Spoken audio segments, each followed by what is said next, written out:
Sweden is in flames as Muslim gangs riot for nearly a week with no end in sight. Kanye West says he's being discriminated against for not being gay. Hillary's got her knives out again, this time for Joe Biden. And speaking of Hillary, a female member of a focus group described her as off-putting, condescending, and bitchy. And the war on America turns 50. My name is Howard Riell, and this is Real Truth. You're listening to the American Freedom Network, streaming live around the world at AmericanNewsNet.com, and on Facebook, and on YouTube, and on Tumblr, and in the book Real Truth, Stay Angry. And of course, as always, broadcasting out across the Colorado Front Range on KHNC, Johnstown, Colorado, 1360 AM The Lion. Our call-in number, 877-254-7524. My friends, welcome back. Jewish holidays done. Let's get to it. Item from BusinessInsider.com. The trade deficit swelled to $48.3 billion in August, according to the Department of Commerce. Unquote. My friends, that's bad news. Let me say thank you to all the Obama supporters and voters who made it happen. Item from TheRightScoop.com. Headline: 90% of Middle Eastern immigrants to America are on food stamps. 68% on cash welfare. Once again, I'd like to thank very sincerely the Obama voters out there. Item from the Daily Mail. As gangs of migrants riot for 5 nights running, the utopian boats of a multicultural success story turned to ashes. 5th night of violent riots in Stockholm saw schools destroyed. Over 70 incidents reported overnight, including a torched police station. Turmoil began Sunday night after police shot a man in Husby suburb. Incidents in other parts of Sweden sparked fear that riots are spreading. Unquote. My friends, given all the Muslim immigrants, as well as the Mexican immigrants, well, we're talking Muslims, all the Muslim immigrants that Obama has already brought to America and plans to bring to America, you can look forward to this kind of rioting, burning, and looting happening here. And so once again, thank you to Obama voters. Item from the Washington Post, Dateline, New York. After a summer of dominating the Republican presidential campaign, Donald Trump is moving into a new and uncertain phase that the billionaire businessman acknowledges will be more challenging than any project he's ever undertaken, even as he views the nomination as now within his reach. In an hour-long interview with the Washington Post at his 26th floor office in Trump Tower, the Republican frontrunner ruminated on the many obstacles ahead. Sitting at a desk piled high with magazine covers bearing his image and strewn with polls and other testaments to his early success, Trump said he's far from satisfied with what he's accomplished to date. "If you don't win, what have I done? I've wasted time," he said. "I want to make America great again, and you can't do that if you come in a close second." Trump laid out for the first time in detail the elements of what will be the second chapter of his 2016 bid, signaling an evolution toward a somewhat more traditional campaign. Trump is preparing his first television ads with a media firm that is new to politics. Melania, his wife, and Ivanka, his daughter, are planning public appearances highlighting women's health issues to help close Trump's empathy gap with female voters. Trump is also... Stop. Ladies, let me have a word with you, please. Sit down. This may take a minute. Listen closely to me. Donald Trump is spending time and money and may lose votes because women think he's not empathetic enough. Lacks empathy. Ladies, grow up. Grow up. There are crushing issues facing this country. Real, honest-to-goodness problems. Domestic problems, international problems, economic problems, and whether or not someone is empathetic or not has no bearing on solving any of those problems, so get off of it already. You're not voting for who will host The View. You're voting for a chief executive of a country that is suffering numerous injuries, numerous woes, the death of 1,000 cuts and America's bleeding, and you're wondering whether or not the president will be able to feel our pain. My friends, when I have a problem with plumbing and I call a plumber, I don't care if he's empathetic. I don't care if he's nice. I don't care if he's polite. I care if he can fix my plumbing well. Donald Trump, I believe, can fix America's plumbing well, to carry on the metaphor. Whether he's nice or polite or PC or empathetic, no grown-up, male or female, should waste time thinking about such things or base his or her decision on such factors. So ladies, please grow up. Item. We'll continue this item. Trump is also publishing a book and planning to roll out policies on reforming the Department of Veterans Affairs and on trade and China's currency manipulations. And he is deepening his political organization far beyond the early states, with top advisors vowing his fight for the nomination will go all the way to the floor of the Republican National Convention. Unquote. Item from the American Mirror. During a New Hampshire focus group of Democrats televised on MSNBC this morning, a woman named Shannon did not want to say what she really thinks of Hillary Clinton. The exchange with moderator Mark Halperin began with Shannon saying Hillary's scorned tone can be off-putting. Tell me what it's like, what you're seeing, Halperin pressed. After sighing, Shannon replied, quote, you know, when she's, I don't want to use the word, she laughed, then she whispered, bitchy. That Halperin, unquote. Well, my friends, I don't want to get into name-calling either. I would never call Hillary Clinton bitchy, at least not on the air. I would never say that she is an inept fool who's gotten where she's gotten only because she was married to Bill Clinton. I would never say that she was a complete failure as a senator from New York and a Secretary of State. I would never point out that she's scrupulously avoiding fielding questions from reporters, and she's doing everything in her power to make sure the number of Democratic debates is low. I would never say any of those things, because it wouldn't be nice. And, you know, I want to portray myself as not only nice, but above all, empathetic. And so when people call Hillary Clinton bitchy, I said, when people call Hillary Clinton bitchy, well, I'm not going to go around repeating stuff like that because there's no place for it on the airwaves. So remember, I never said Hillary Clinton is bitchy. You never heard it from me, ever. It's Wednesday. Real Truth is back on the air, and I'll be right back on the air.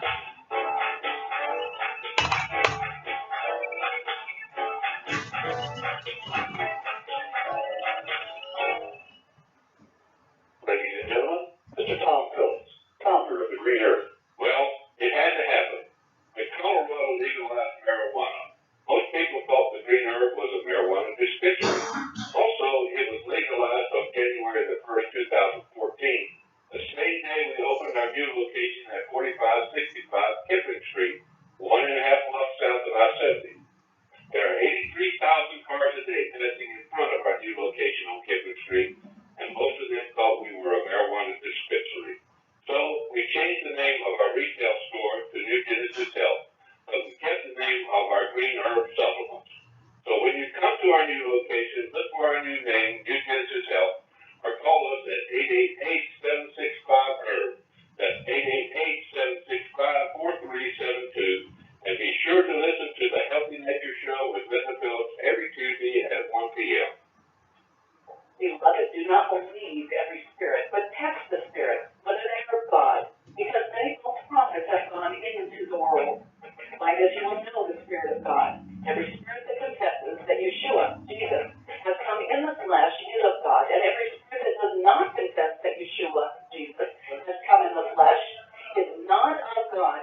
And we are back just as prophesied. Howard Riell here. The show is called Real Truth. The Jewish holidays are all finished. They were great. I hope they were great for you too. Back to business going forward. Remember, I did not call Hillary Clinton bitchy. I want that firmly understood. Now, I have got a really good, speaking of Hillary, I've got an interesting video here. You know, once in a while I'll play Mark Dice. He goes out with a microphone. He interviews people as they're walking down the street or on a boardwalk. Here he's got a t-shirt on that says Hillary Clinton 2016. And he's asking people what they think of Hillary Clinton's plan. He's asking Hillary supporters what they think of Hillary's plan to impose a white privilege tax. In other words, hitting white people for extra taxes.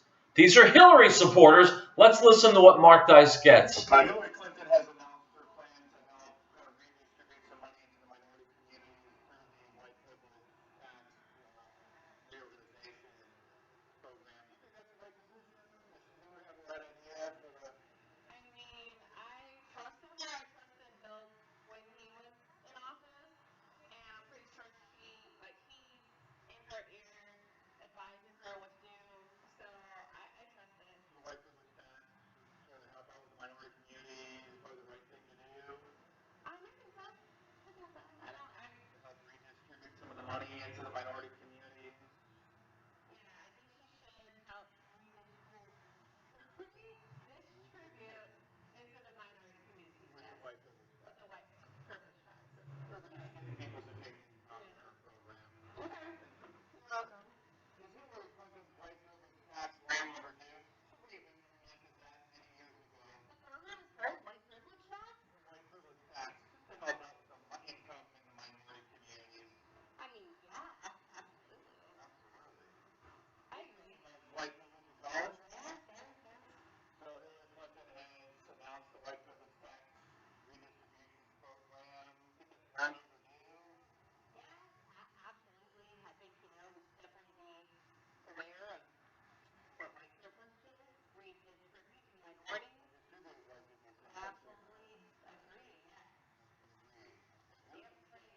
Just talking to you in advance to see if you support the white privilege tax on Caucasians.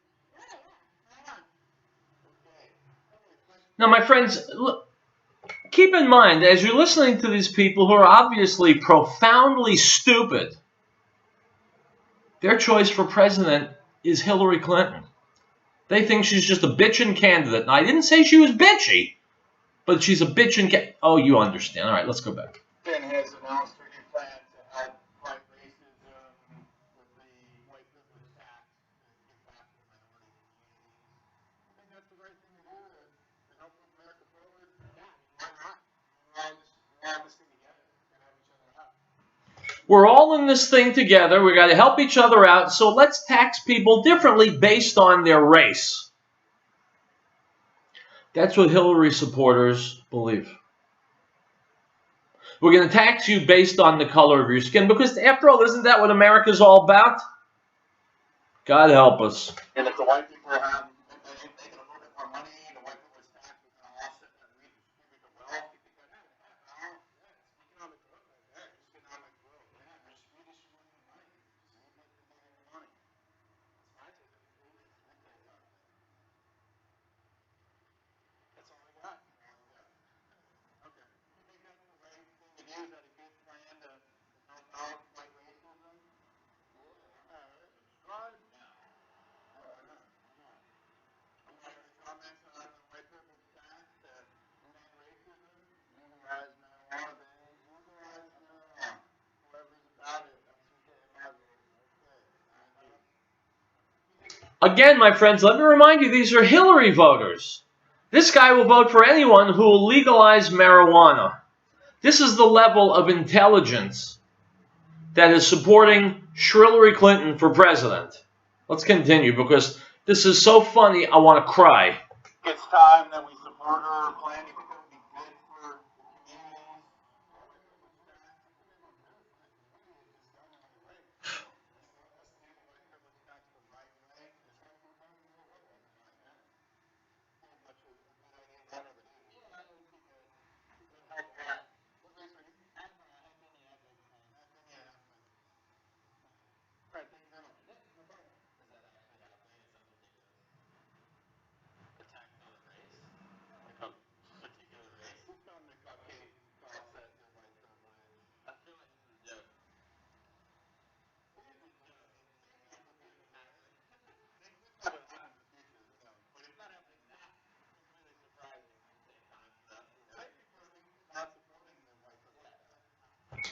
My friends, he finally happened upon someone with half a brain who realized it's an absurd abstraction of what life in America should be.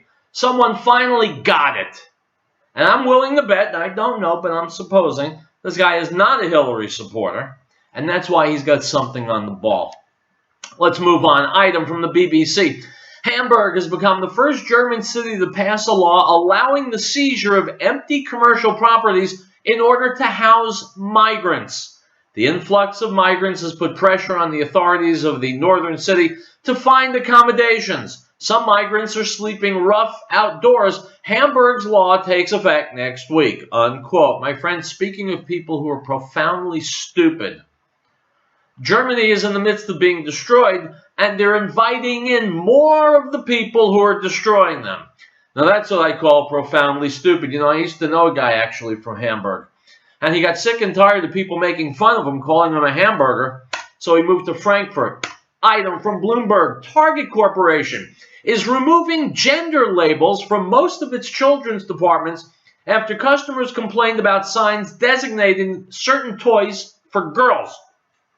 The kids' bedding section will no longer feature boy and girl signage, and the toy department will be without labels and pink or blue paper on the shelves. Minneapolis-based Target said on its website on Friday, gender labels will remain in the kids' clothing section because of sizing and fit differences. Retailers have been moving away from gender stereotypes, and some startups have emerged to break down the divide in kids' clothing and toys. The signage that sparked the dispute at Target was for building sets like Goldie blocks that are targeted at girls, unquote. My friends, this business about targeting toys for boys or girls is the most important issue facing America today. And if you don't believe me, ask any Hillary supporter. Item from thinkaboutit.com.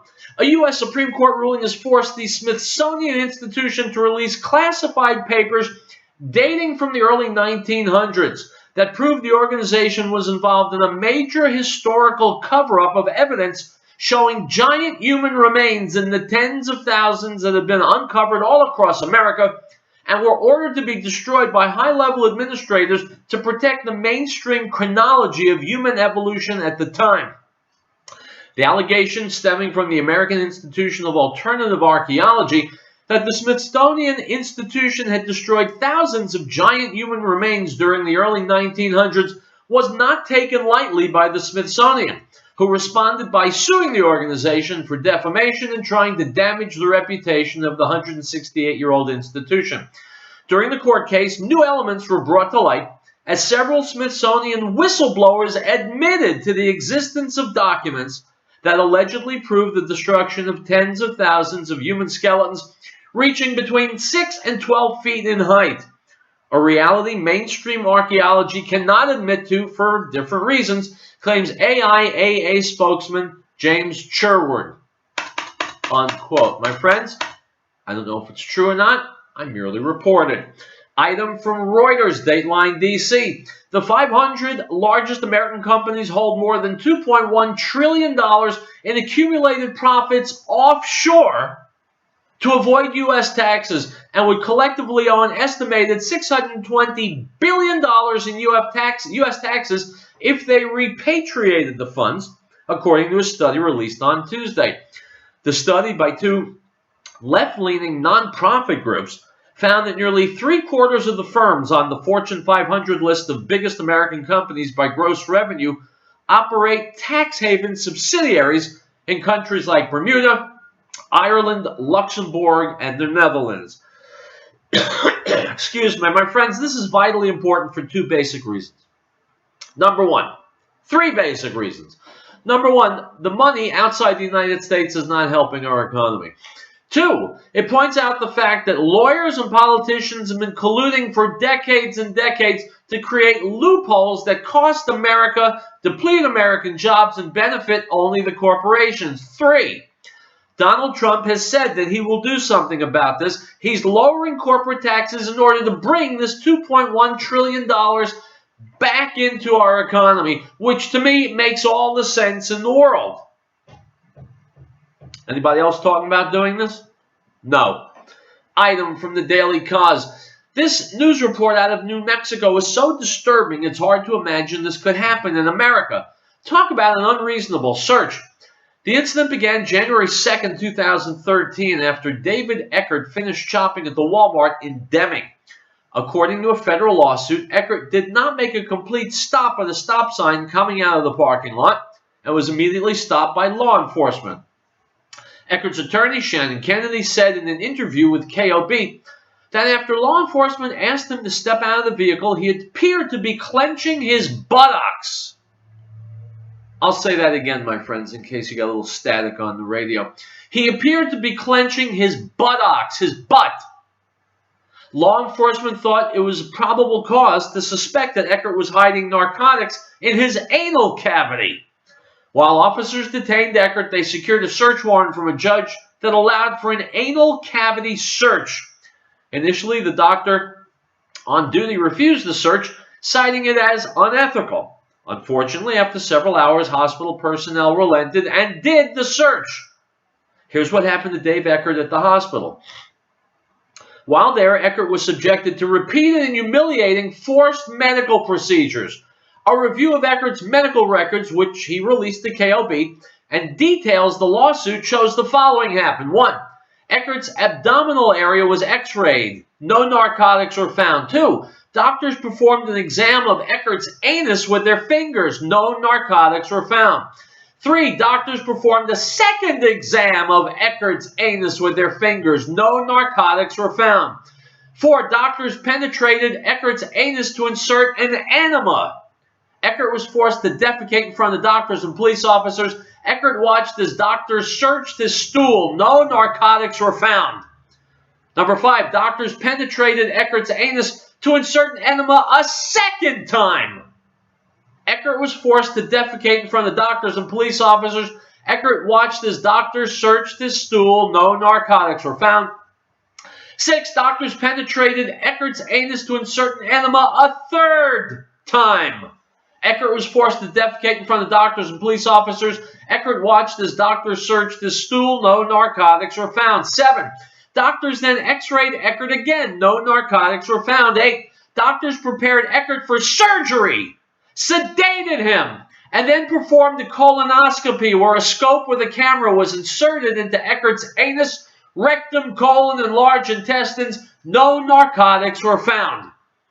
Throughout this ordeal, Eckert protested, never gave doctors at the Gila Regional Medical Center consent to perform any of these medical procedures. Think that's outrageous?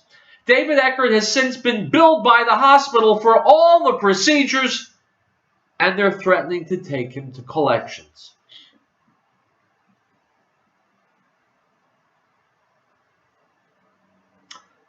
My friends, let me ask you a couple of questions.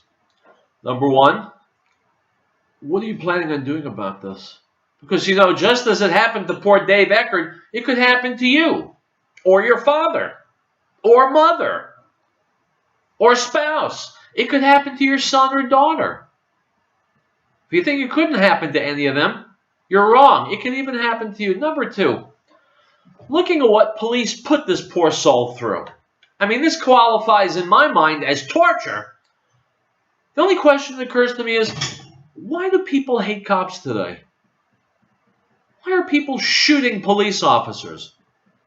Why are people trying to kill cops? I keep asking that question and I just don't get it. Maybe I should ask David Eckert. We'll be back.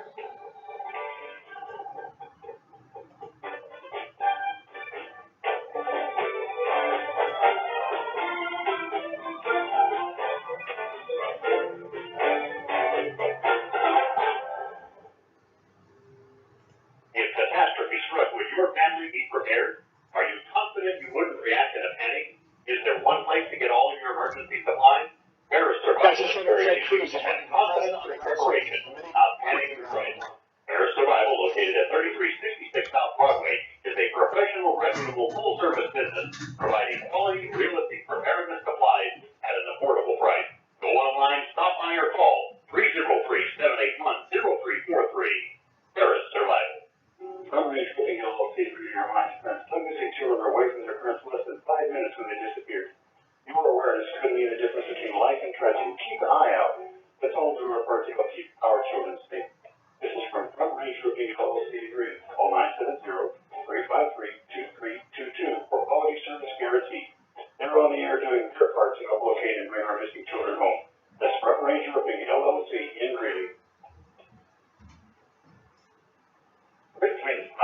been providing reliable electrical power systems in the Rocky Mountain area since 1992. Our systems rely on the sun to help make you self-reliant for your power needs. Solar energy can be scaled to fit any situation, from complete power independence to backup power for the short term. Our expertise focuses on standalone power, but we have extensive experience with utility interactive systems as well. Custom tailored capabilities as modest as emergency lighting all the way to commercial scale power. Great Plains Power is a full service company. We service everything we sell. We provide and design turnkey packages, custom design system, and parts for do-it-yourself. With more than 20 years of specialized experience at your disposal, let us know what your power concerns or goals are. Reach us by phone or the internet. Call 303-239-9963. That's 303-239-9963. Or go to GreatPlainsSolar.com. And the Word became flesh and dwelt among us, and we beheld his glory, the glory as of the only begotten of the Father, full of grace and truth. John bore witness of him and cried out, saying, This was he of whom I said, He who comes after me is preferred before me, for he was before me. The Gospel of John, chapter 1, verse 14 and 15.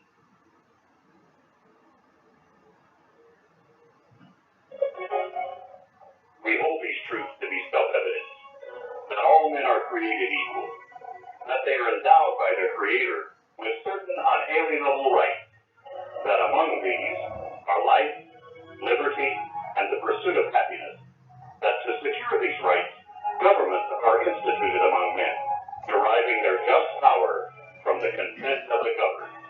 This is the American News Network.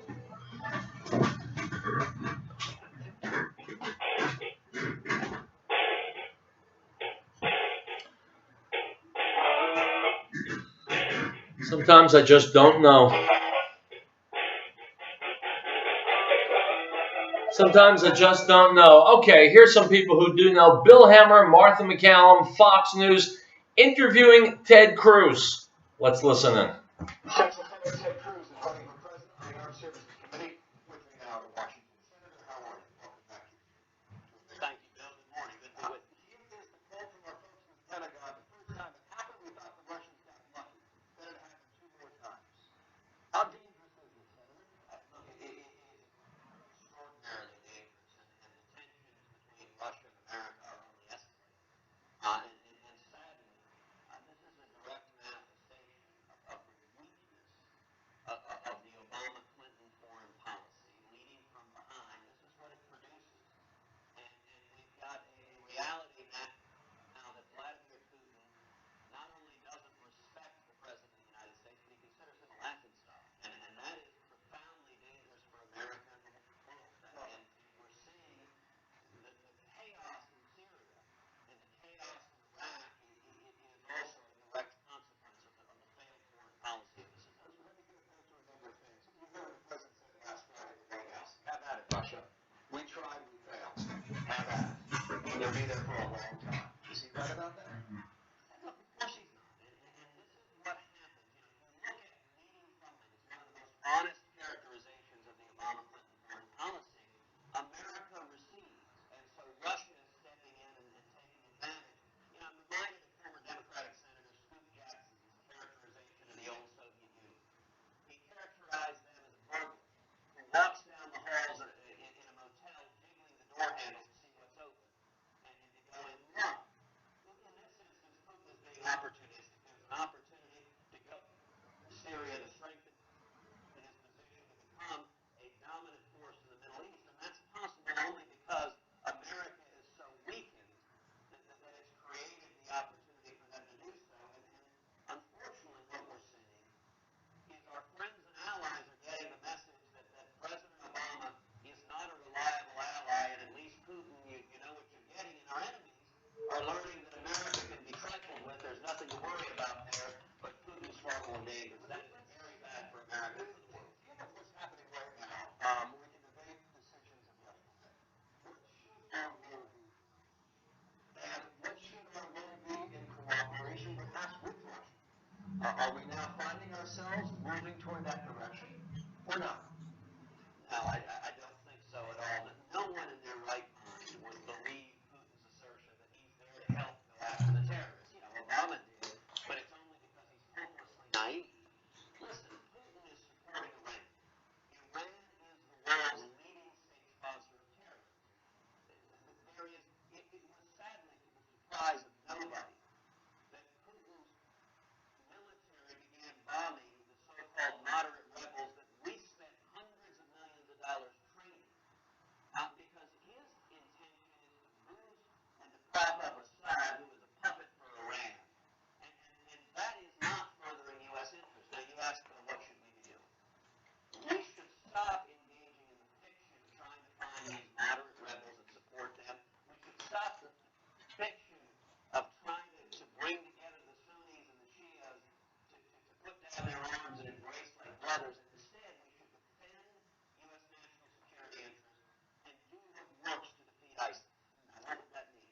All right, I'm not going to listen to other topics right now. You are free to go to Fox and watch that video. I like Ted Cruz. I think he would make an excellent president.